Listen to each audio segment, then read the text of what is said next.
Hello, I'm Dr. Debbie Burr, Dean of East Tennessee State University, Bill Gatton College of Pharmacy. I want to tell you a story, one of determination, endurance, and hope to improve the lives of patients in the Appalachian Highlands. Our story is the foundation of our tight-knit community, caring culture, and our mission-driven focus on serving the rural and underserved in our region. In 2004, our region faced a pharmacist shortage, but the state of Tennessee didn't have the funds to create a pharmacy school in East Tennessee.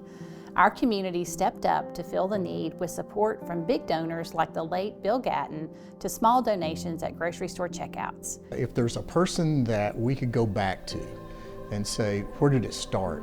It was Guy Wilson. And Guy, I worked for him at that time, and he said, we need to go over and talk to the College of Medicine and the university, Dr. Franks and Dr. Stanton, and encourage them to think about starting a college of pharmacy because there was a tremendous need and there was no other college of pharmacy in the state between here and Memphis. And so we did. So somebody came up with the idea, but why do we need state funds to start a college of pharmacy? And the first challenge was trying to convince the community, and that challenge was pretty easy to overcome. Everybody got behind it.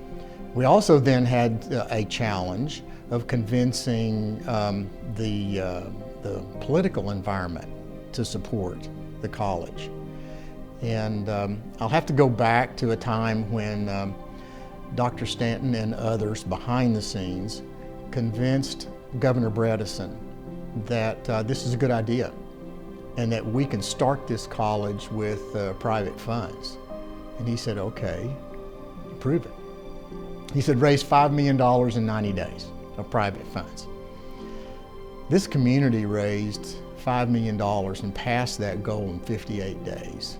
We took a lot of grief from places you can imagine where you would take grief, but remember, the spirit of the Appalachian Highlands was alive and well then. And you don't tell us we can't have a medical school. Well, we said it's for darn sure you're not going to tell us we can't have a pharmacy school. But you know, really the most important piece of this was those students in those first few classes that took a chance on us because they didn't know whether we knew what we were doing or not. And there was over 600 applicants for those first 60 spots. And the numbers kept increasing. A new chapter in our college's history was written when the college began receiving state funding in 2023.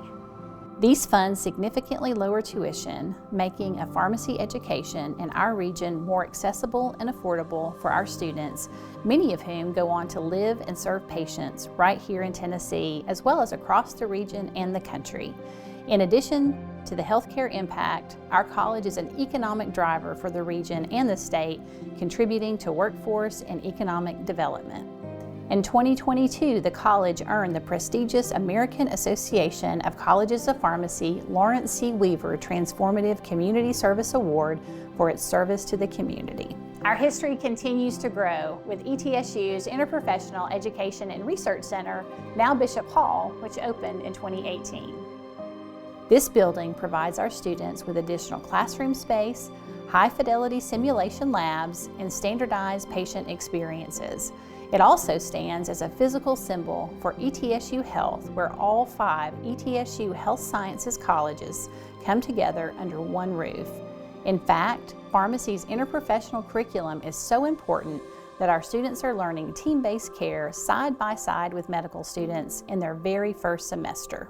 I think Bill Gatton has to be looking down and saying, you know what, that jar of money that was in my backyard, one of the best investments I ever made, and we have to keep in mind that he made a phenomenal investment which caused the rest of us to step up. We step up, we stood out, and we still stand for the Gatton College of Pharmacy. And there you have it, an incredible journey for an institution that began out of the need and support of our local community and has since grown to compete on the national stage. I can't wait to see where we go next.